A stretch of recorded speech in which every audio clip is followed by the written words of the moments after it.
നമസ്കാരം. മലയാളി വാർത്ത ഇൻസൈഡിലേക്ക് സ്വാഗതം. ഒരിഞ്ച് പിന്നോട്ടേക്കില്ലാതെ സെക്രട്ടേറിയറ്റിന് മുന്നിൽ ആശാ വർക്കർമാർ നടത്തുന്ന സമരം കത്തിജ്വലിക്കുമ്പോൾ പിണറായി സർക്കാരിന്റെ അടിപതറുന്നു. ആശമാർ നടത്തുന്ന സമരം പൊളിക്കാൻ CITU 18 അടവും പയറ്റിയിട്ടും ഏറ്റില്ല. CITUവിന്റെ സകല തെമ്മാടിത്തവും പൊളിച്ചടുക്കി ആശാ വർക്കർമാർ തന്നെ രംഗത്തേക്ക് വന്നിരിക്കുകയാണ്. സെക്രട്ടേറിയറ്റിന് മുന്നിൽ സമരമിരിക്കുന്നത് ആശാവർക്കർമാർ അല്ലെന്നും മറ്റേതോ ലോബി കുറച്ചാൾക്കാരെ കൊണ്ടിരുത്തി സർക്കാരിനെ താഴെയിടാൻ സമരം നടത്തിക്കുകയാണ് എന്നുമുള്ള വാദമായിരുന്നു CITU ഉയർത്തിയത്.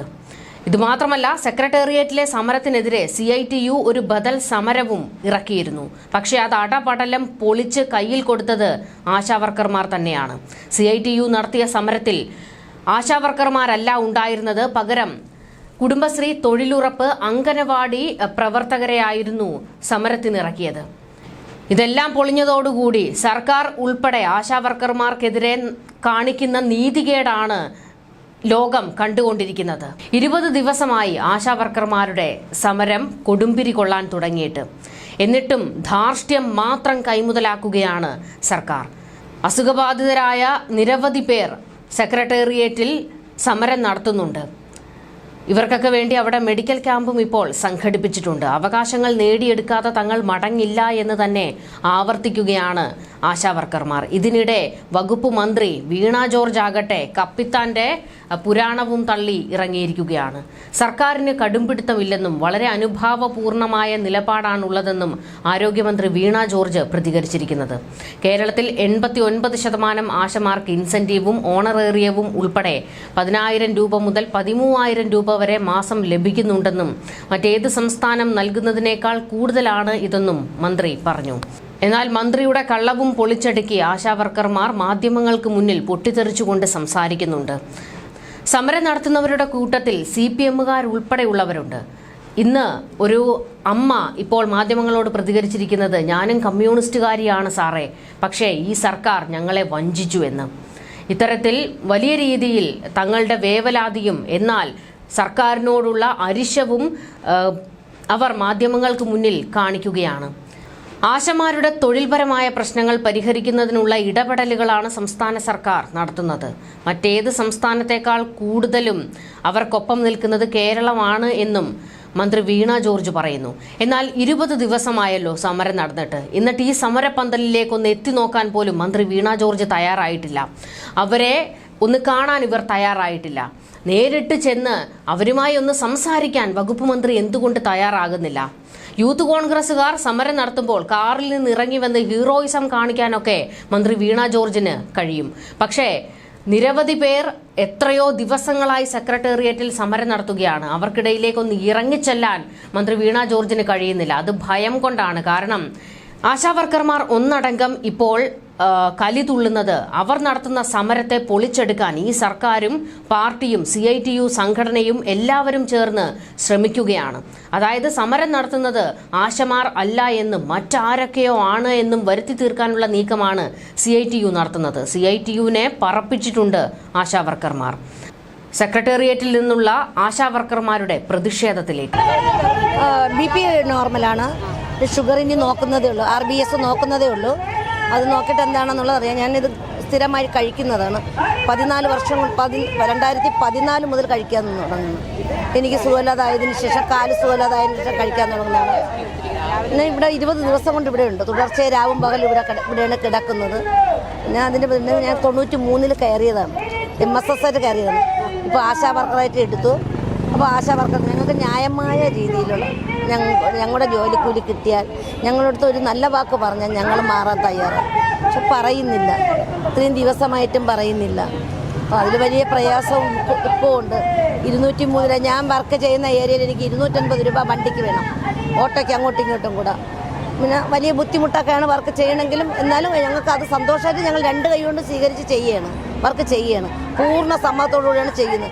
കൊറോണ സമയത്താണെങ്കിൽ ഞങ്ങൾ നന്നായിട്ട് അധ്വാനിച്ച് ഞങ്ങൾ രാവും പകലും ഉറക്കമില്ലാതെ ഇപ്പോഴും എല്ലാ കാര്യങ്ങളും, കുഞ്ഞുങ്ങളുടെ കാര്യങ്ങളായാലും പിന്നെ അമ്മമാരുടെ കാര്യങ്ങളായാലും ഗർഭിണികളുടെ കാര്യങ്ങളായാലും എല്ലാം ഞങ്ങൾ നന്നായിട്ട് വർക്ക് ചെയ്ത് ഞങ്ങൾ ചെയ്യുന്നു. പക്ഷേ അതിനുള്ള കൂലി നമുക്ക് 230 രൂപ തികയില്ല. ഞങ്ങൾക്ക് തികയില്ലെന്ന് പറയാൻ ഞങ്ങൾ കുടുംബമായിട്ടൊക്കെ ജീവിക്കുന്നതല്ലേ. അപ്പം പിന്നെ അതിനൊന്നും തികയില്ല. നമുക്ക് വേറെ ഒരു പ്രശ്നവുമില്ല. 383 ഷുഗർ. ഞാൻ കഴിച്ചു സാറേ ഗുളിക, രാവിലെ ഗുളിക കഴിച്ചു.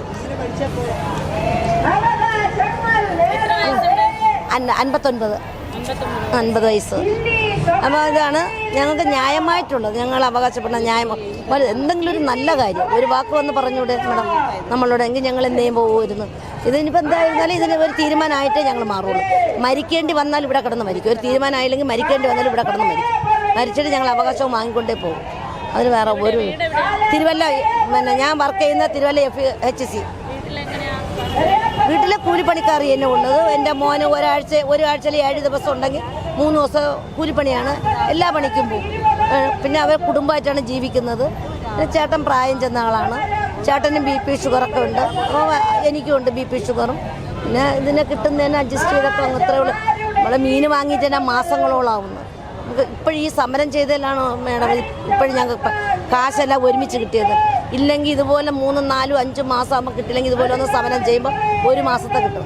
ഇപ്പോൾ തുടർച്ചയായിട്ട് ഞങ്ങളിവിടെ സമരം ചെയ്തതാണ് എല്ലാം തന്നെന്നുള്ളത് വ്യക്തം വേണ്ടി തന്നു. അത് ഇനി ജനുവരിയിൽ ഇത് കിട്ടാനുണ്ടോ? ഇൻസെൻറ്റീവ് ഓണറേയും കിട്ടില്ല. ജനുവരിയില്ല, നവംബർ ഡിസംബറിൽ അത് കിട്ടി. ഇത് ഈ മാസത്ത് കിട്ടാനുണ്ട്. ജനുവരിയിലത് കിട്ടാനുണ്ട്. ഈ മാസത്ത് ഫെബ്രുവരിയിലത് കിട്ടില്ല. നമ്മൾ വർക്ക് ചെയ്തില്ലല്ലോ. 9-ാം തീയതി വരെ വർക്ക് ചെയ്തിട്ടുള്ളൂ. ജോലി എന്ന് പറഞ്ഞാൽ ഒരു ജോലി കഴിഞ്ഞിട്ട് പിന്നെ ശൈലി ചെയ്ത് കഴിഞ്ഞ് തീരുമ്പോൾ 2ാം ശൈലി വരും. അത് കഴിഞ്ഞാൽ ലെപ്രസി വരും. ഇതൊക്കെ നമ്മൾ എന്തൊന്നും പറയും നമ്മൾ ചെയ്യും. നമുക്ക് പ്രായങ്ങൾ ഇത്രയും മനസ്സിൽ നിന്ന് കഴിഞ്ഞാൽ ഈ പ്രായമായ ഞങ്ങളെ പറഞ്ഞു വിട്ടിട്ട് അടുത്ത തലമുറയ്ക്ക് അതിനുള്ള എടുക്കുകയാണെന്നുണ്ടെങ്കിൽ അവർക്ക് എന്തെങ്കിലും കിട്ടുന്നുണ്ട്. അപ്പം നമുക്ക് കിട്ടിയാലല്ലേ അവർക്കും കിട്ടുള്ളൂ. നമുക്ക് കിട്ടാതെ അവർക്ക് എങ്ങനെ കിട്ടും?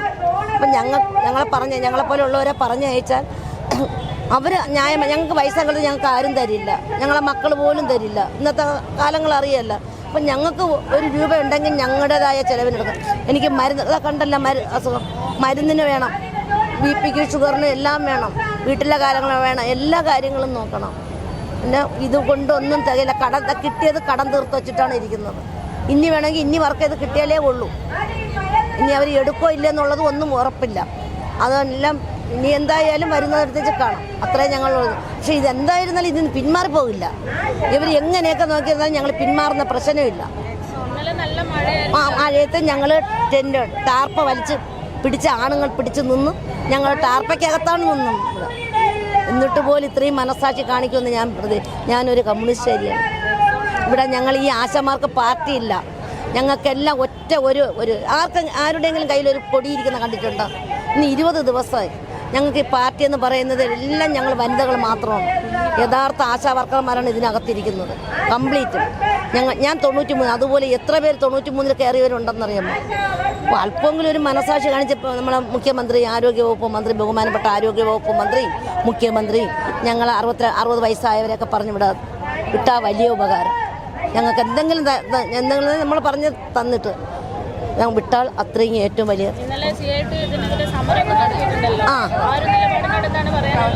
അവർ നടത്തി എനിക്ക് അതിനെപ്പറ്റി അങ്ങനെ വർണ്ണിച്ച് പറയാനൊന്നുമില്ല. അവർ നടത്തിയെന്നുണ്ടെങ്കിൽ അവർ കുടുംബശ്രീക്കാരെ കൊണ്ടുവച്ചാണ് നടത്തിയത്. അവർ വന്ന് ഒരു അരമണിക്കൂറോ 10 മിനിറ്റോ പോലെ ഞങ്ങളെപ്പോലെ ഇരുന്നില്ല. ആ വെയിൽ കൊണ്ടപ്പോഴത്തേക്ക് അവർ ഓടിയ ഓട്ടം. ഇവിടെ പോയിട്ട് ഇതിലെ വന്നപ്പോഴത്തേക്ക് എൻ്റെ നാട്ടിലുള്ളവർ പറയാണ് എന്നോട്, നീ എങ്ങനെ വെയിൽ കൊണ്ട് ഇങ്ങനെ ഇരിക്കും, നിങ്ങളൊക്കെ ഇങ്ങനെ ഇരിക്കുന്നെന്ന്. ഞാൻ പറഞ്ഞു, ഞങ്ങൾ വെയിലത്തിടന്ന് കഷ്ടപ്പെടുന്നതുകൊണ്ട് ഞങ്ങൾ വെയിൽ കൊള്ളുന്നു. നിങ്ങൾ ഒരു പാർട്ടിക്കാർ വിളിക്കുമ്പോഴത്തേക്ക് വന്ന് നിങ്ങൾ തല കാണിക്കുന്നു ഓടണം. അതുപോലെയല്ല ഞങ്ങൾ 93 മുതൽ കഷ്ടപ്പെടുന്നതാണ്. ഞങ്ങൾക്ക് വെയിലെന്നില്ല, മഴയെന്നില്ല, മഞ്ഞെന്നില്ലാതെ ഞങ്ങൾ കഷ്ടപ്പെടുന്നുണ്ട്. ഞങ്ങൾ ആ വെയിലത്തിരിക്കുന്നത്. ഞങ്ങൾ അത് കഷ്ടപ്പെട്ടതിന് മാത്രമേ ഞങ്ങൾ ചോദിക്കണം. അല്ലാതെ ഞങ്ങൾ കൂടുതൽ ഒരു രൂപ പോലും ചോദിക്കുന്നില്ല. 1 രൂപ ഞങ്ങൾക്ക് അധികം വേണ്ട. ഞങ്ങൾക്ക് അവരൊരു തീരുമാനം എടുത്തിട്ട് എന്തെങ്കിലും അഭിപ്രായം പറയുക, ഒരു തീരുമാനം പറയുക. അവർ നേതാക്കന്മാരോട് പറയട്ടെ. ഞങ്ങൾക്ക് 3 നേതാക്കന്മാരുണ്ടല്ലോ, ബിന്ദു മേഡവും മിനി മേഡവും സദാനന്ദ സാറും ഉണ്ട്. അവരോട് പറയട്ടെ, അവരെ വിളിച്ച് അഭിപ്രായം പറയട്ടെ. അവർ പറയുന്നതിൻ്റെ അവരെ കൂടെയല്ലേ ഞങ്ങൾ നിൽക്കുന്നത്. അവർ പറയുന്നതിൻ്റെ മറുപടി പറഞ്ഞതിൻ്റെ ഞങ്ങൾ സന്തോഷമായിട്ട് പിരിയേണ്ടതാണെങ്കിൽ സന്തോഷമായിട്ട് പിരിയും. അല്ല ഞങ്ങൾ അടിക്കും ബഹളത്തിനും വിപ്ലവത്തിനും ആരുമില്ല. ഞങ്ങളെ ഒരു പാർട്ടിക്കാർ കൊണ്ട് ഇരുത്തിയതല്ല. ഞങ്ങൾ ഡെയിലി 500 തന്ന് ഞങ്ങളെ കൂലിക്കൊണ്ട് ഇരുത്തിയിരിക്കുന്നതല്ല. ഞങ്ങളെ കഷ്ടപ്പെട്ട അവകാശത്തിനാണ് വന്നത്. ഞങ്ങൾ വെയിലും മഴയും കൊണ്ട് പട്ടിയെ വരെ പേടിച്ച് ഞങ്ങൾ കഷ്ടപ്പെട്ട കാശിനാണ് വന്നത്. ഇതേ എനിക്ക് പറയാനുള്ളൂ. അവർ അല്പം ഒരു മനസ്സാക്ഷി ഞങ്ങളോട് കാണിക്കണം. ഈ കൊറോണ സമയത്ത് ഈ ഡൽഹിയിൽ പോയി ഇതെല്ലാം വാങ്ങി ആര് കഷ്ടപ്പെട്ടത്? ഞങ്ങൾ കഷ്ടപ്പെട്ടത്.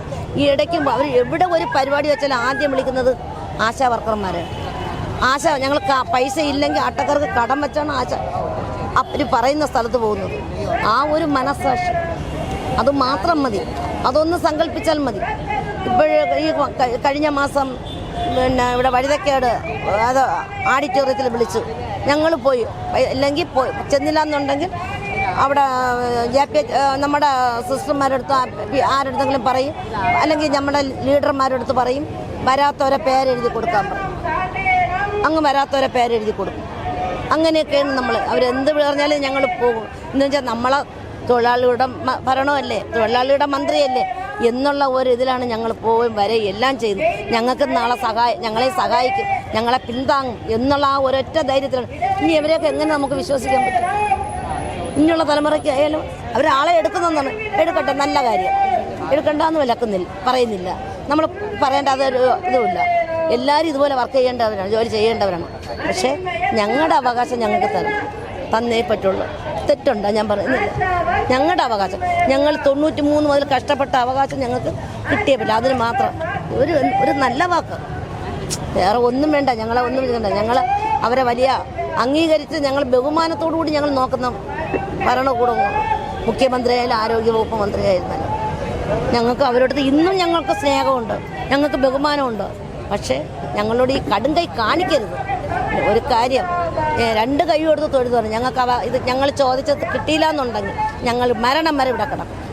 ചേച്ചി, സമരം നടന്നുകൊണ്ടിരിക്കുന്ന സമയത്ത് ഇപ്പോൾ CIT ഒരു സമരമൊക്കെ സംഘടിപ്പിക്കുന്നുണ്ട്. ഇതിനിടയിൽ വിവാദപരമായിട്ടുള്ള പരാമർശങ്ങളൊക്കെ നടത്തിക്കൊണ്ടിരിക്കുകയാണ്. കീടാണു പ്രയോഗമൊക്കെ നടത്തിയിട്ടുണ്ട്. എന്താണ് അതിനോട് പ്രതികരിക്കുക? അതിനോട് പ്രതികരിക്കുക എന്ന് പറഞ്ഞാൽ അവരവരുടെ നിലനിൽപ്പ് ദുരിതത്തിലായി എന്നതുകൊണ്ടാണ് എങ്ങനെയും സമരക്കാരെ മാനസികമായി തളർത്തുക എന്ന ലക്ഷ്യത്തോടു കൂടി തന്നെയാണ് ഓരോ ദിവസവും ഓരോ പരാമർശങ്ങൾ കൊണ്ടുവരുന്നത്. അപ്പം ഈ ഭിന്നിപ്പിച്ച് ഭരിക്കുക എന്നൊരു നയമുണ്ടല്ലോ, ആ നയം തന്നെയാണ് ഇവിടെ. എന്താണ് അവർ പറയുന്നത് എന്ന് അവർക്ക് തന്നെ അറിഞ്ഞൂടാ. കീടാണു എന്ന് എന്തുകൊണ്ടാണ് അങ്ങനെ ഉദ്ദേശിച്ചതെന്ന് ഈ പിന്നെ ഒരു തൊഴിലാളി സംഘടനയുടെ തലപ്പത്തിരിക്കുന്ന ഒരു വ്യക്തി തൊഴിലാളി വർഗത്തെ മൊത്തത്തിൽ അപമാനിക്കുന്ന രീതി, പ്രത്യേകിച്ച് സ്ത്രീവർഗത്തെ അപമാനിക്കുന്ന രീതിയിൽ സംസാരിച്ചു. പക്ഷെ നമ്മൾ അതുപോലെ പറഞ്ഞാൽ അവരും നമ്മളും തമ്മിൽ ഒരുപാട് വ്യത്യാസം ഉണ്ടാവില്ല. കൈ വയ്യാതായത് ഈ ഫെബ്രുവരി 2-ാം തീയതിയാണ്. കാരണം LCDC സർവേ, കുഷ്ഠരോഗ നിർമ്മാർജ്ജനത്തിൻ്റെ ഒരു സർവേ ഞങ്ങൾ കഴിഞ്ഞ മാസം 28-ാം തീയതി മുതൽ തുടങ്ങിയായിരുന്നു. അപ്പം ഈ വെയിലത്തൊക്കെ പോയിട്ട് വന്നതിൻ്റെ ക്ഷീണം കൊണ്ടാണ് രാത്രിയായപ്പോൾ എനിക്കൊരു വൊമിറ്റിംഗ് ടെൻഡൻസി ഉണ്ടായി. അങ്ങനെ പെട്ടെന്ന് പുറത്ത് നിന്ന് പിന്നെ തെങ്ങിൻ്റെ ചോട്ടിൽ നിന്ന് ഛർദ്ദിക്കുന്ന സമയത്താണ് തേങ്ങ കയ്യിൽ വീണ്. ജസ്റ്റ് തലയിൽ വീഴാതെ പൊട്ടലുണ്ട്. ഇനി 8-ാം തീയതി കഴിഞ്ഞാണ് വീണ്ടും ഇത് നോക്കാനുള്ളത്. ഒരു തവണ പോയി എക്സ്റേ എടുത്തപ്പോൾ അത് ശരിയായിട്ടില്ല. 20 ദിവസത്തെ മരുന്നും കൂടെ എഴുതി തന്നു. ഇനി അടുത്ത് 8-ാം തീയതി വീണ്ടും പോകണം. ഈ ചികിത്സയ്ക്കിടയിൽ ഇങ്ങനെ ഒരു സമരം നടത്തുക പറയുന്നത് ബുദ്ധിമുട്ടാണ്. അപ്പോൾ എങ്ങനെയാണ് അതിനെ കൈകാര്യം ചെയ്യുന്നത്? അല്ല, എനിക്ക് വേണമെങ്കിൽ ഈ സമരത്തിൽ നിന്ന് മാറി നിൽക്കാമായിരുന്നു. കാരണം എനിക്ക് ലീവ് എഴുതി കൊടുത്താൽ മതിയായിരുന്നു. പക്ഷെ ഞാനത് ചെയ്യാത്തത്, ഞാനെങ്കിൽ കൂടെ നിന്നിട്ട് കരിങ്കാലി പണി ചെയ്യുന്ന ഒരു രീതിയായിപ്പോൾ. എനിക്കും കൂടെ വേണ്ടിയിട്ടാണ് രാപ്പകൽ സമരം. ആദ്യം തുടങ്ങിയത് രാപ്പകൽ സമരം അനിശ്ചിതമെന്ന് പറഞ്ഞില്ല, പെട്ടെന്ന് തീരുമെന്നുള്ള ഉദ്ദേശമായിരുന്നു. പക്ഷെ അവരും വിചാരിച്ചത് സ്ത്രീകളായതുകൊണ്ട് 2-3 ദിവസം വന്നിരിക്കുമ്പോൾ നമ്മൾ ഓരോ ഓലപ്പാമ്പ് കാണിച്ച് പേടിപ്പിക്കാവുന്നൊരു ആറ്റിറ്റ്യൂഡായിരുന്നു. പക്ഷെ അതിൽ വീഴില്ല എന്ന് കണ്ടാണ് പല അപഹാസ്യ വാക്കുകൾ, സ്ത്രീകളെ അധിക്ഷേപിക്കുന്ന രീതിയിലുള്ള പദപ്രയോഗങ്ങൾ നടത്തുന്നത്. പക്ഷെ അതിലൊന്നും ഞങ്ങൾ തടഞ്ഞില്ല. കാരണം ഇന്ന് 7000 രൂപ, ഒരു മാസം 7000 രൂപ എങ്ങനെയാണ് ഒരു കുടുംബം നിലനിർത്തിക്കൊണ്ട് പോകുന്നത്? 233 അത് 30,000 രൂപ ഉണ്ടെങ്കിലേ ഒരു ഫാമിലി സാമാന്യം തെറ്റില്ലാതെ ജീവിക്കാൻ പറ്റുമോ? അപ്പം ഞങ്ങൾക്ക് എന്തായാലും അതിജീവനത്തിൻ്റെ പോരാട്ടമാണ്. 21,000 രൂപ നമുക്ക്, അതും ഈ ഓണറേറിയ വ്യവസ്ഥ മാറ്റിക്കൊണ്ട് സാലറി ആയിട്ട് തന്നുകൊണ്ട് തന്നെ നമുക്ക് വിരമിക്കൽ ആനുകൂല്യം വേണം. കാരണം ഇപ്പം 18 വർഷമായി ഞങ്ങൾ ഈ ജോലി ചെയ്യുന്നു. 62 വയസ്സായ ആൾക്കാരൊക്കെ ഉണ്ട്. നമ്മുടെ ആരോഗ്യവും അധ്വാനവും മൊത്തം ഈ സമൂഹത്തിൻ്റെ ആരോഗ്യ മേഖലയ്ക്ക് വേണ്ടി കളഞ്ഞിട്ട് ഒന്നുമില്ലാതെ ഇറങ്ങിപ്പോകുന്ന ഒരു രീതി. അപ്പം നമ്മൾ 62 വയസ്സ് കഴിഞ്ഞാൽ നമ്മുടെ ആരോഗ്യം ക്ഷയിച്ചു കഴിഞ്ഞു. ഞങ്ങൾ എന്തെടുത്ത് ജീവിക്കും? നമ്മൾ ഈ സമൂഹത്തിന് വേണ്ടി മാത്രമാണ് ഈ കായിക അധ്വാനം സമയവും എല്ലാം നമ്മൾ കൊടുത്തു കഴിഞ്ഞത്. പിന്നെ എങ്ങനെ ഞങ്ങൾ ജീവിക്കും? അത് കുടുംബത്തിന് തന്നെ ഒരു ബാധ്യതയാണ്. പിന്നെ പെൻഷൻ അത് തന്നേ തീരൂ. അത് നമ്മൾ അധികമായിട്ടൊന്നുമല്ല, സാമാന്യ രീതിയിലാണ് ചോദിക്കുന്നത്. അത് കൂടുതലായിട്ടൊന്നും ഞങ്ങൾ ചോദിക്കുന്നില്ല. പിന്നെ ഡെയിലി 700 വെച്ചിട്ട് അധിക വേതനവും ചോദിക്കുന്നില്ല. സാമാന്യം ഇന്നൊരു കൂലി ജോലി ചെയ്യുന്ന ഒരാളിനും 900-1000 രൂപ സാലറി ഉണ്ട്. അപ്പം പിന്നെ ഈ രൂപ വെച്ച് ഞങ്ങൾ എങ്ങനെയാണ് ഒരു കുടുംബം പോറ്റുന്നത്? ഞാൻ 24 വർഷം കൊണ്ട് വാടകയ്ക്ക് താമസിക്കുന്ന ഒരു വ്യക്തിയാണ്. 5 വർഷമായി ഹസ്ബൻഡിന് സുഖമില്ലാത്തതാണ്. ഇനി 2 ആൺകുട്ടികളാണ്. അപ്പം ഇങ്ങനെയുള്ളൊരു സാഹചര്യത്തിൽ കുടിശ്ശികടക്കുക എന്നൊക്കെ പറയുന്നത് വളരെ ബുദ്ധിമുട്ടുള്ള കാര്യമാണ്. അപ്പം നമുക്ക് ഇത് നിലനിർത്തി തന്നേ പറ്റുള്ളൂ. നമ്മുടെ അവകാശമാണ്, ആരുടെയും ഔദാര്യമല്ല. പിന്നെ എന്ത് വിഷയങ്ങളുണ്ടായാലും നമ്മളെ മാനസികമായി എങ്ങനെ ഇതിൽ നിന്ന് ഭിന്നിപ്പിച്ച് കൊണ്ടുപോകാമെന്ന് വെച്ചാൽ ഞങ്ങൾ മാറിക്കൊടുക്കില്ല. എന്തായാലും ഇതിനൊരു തീരുമാനമാകുന്നത് വരെ ഞങ്ങൾ ഇവിടെ തീർച്ചയായിട്ടും കേരളത്തിന്റെ പൊതുസമൂഹം ലഭിച്ച സർക്കാരിട്ടും. കാരണം ആശാ വർക്കർമാരെന്ന് പറയുന്ന നിങ്ങളുടെ ഈ കമ്മ്യൂണിറ്റിയെ ഇവിടുത്തെ കേരളത്തിലെ പൊതുസമൂഹത്തിന് പരിചയപ്പെടുത്തി കൊടുക്കേണ്ട ആവശ്യമില്ല. സമരം നടത്തിയ സമയത്ത് ഇതുപോലെ ഒരു പരാമർശം നടത്തുന്നു, സ്ത്രീകളെ അപമാനിക്കുന്ന രീതിയിലൊക്കെ കാര്യങ്ങൾ പോകുന്നു. ഇപ്പൊ ഏറ്റവും അടുത്ത് വരുന്ന വിവരം എന്ന് പറയുന്നത് പുതിയ വളണ്ടിയർമാരെ എടുക്കാൻ പോകുക എന്നുള്ളതാണ്. എന്താണ് ഇവർ ഇതുകൊണ്ട് ഉദ്ദേശിക്കുന്നത്? അത് ഈ സമരത്തിനിരിക്കുന്ന ആൾക്കാരെ മാനസികമായി തളർത്തുക എന്നൊരു ലക്ഷ്യം തന്നെയാണ്. അപ്പൊ പെട്ടെന്ന് 18 വർഷമായി ചെയ്യുന്ന ജോലി പെട്ടെന്ന് ഒരു ദിവസം നിർത്തി പോകേണ്ടി വരുമെന്നൊരു പേടി സ്വാഭാവികമായി ഉണ്ടാക്കുക എന്നൊരു ലക്ഷ്യം തന്നെയാണ്. പെട്ടെന്നൊരു സുപ്രഭാതത്തിൽ എങ്ങനെയാണ് 11 ലക്ഷത്തി സംതിങ് രൂപ ട്രെയിനിങ്ങിന് വേണ്ടി ഖജനാവ് കാലിയാണെന്ന് പറയുന്നുണ്ടല്ലോ. അപ്പൊ പിന്നെ പെട്ടെന്ന് ഒരു സുപ്രഭാതത്തിൽ എങ്ങനെയാണ്? ഞങ്ങൾക്ക് 9 മോഡ്യൂൾ ട്രെയിനിങ് കിട്ടിയ ആൾക്കാരാണ് ഞങ്ങൾ.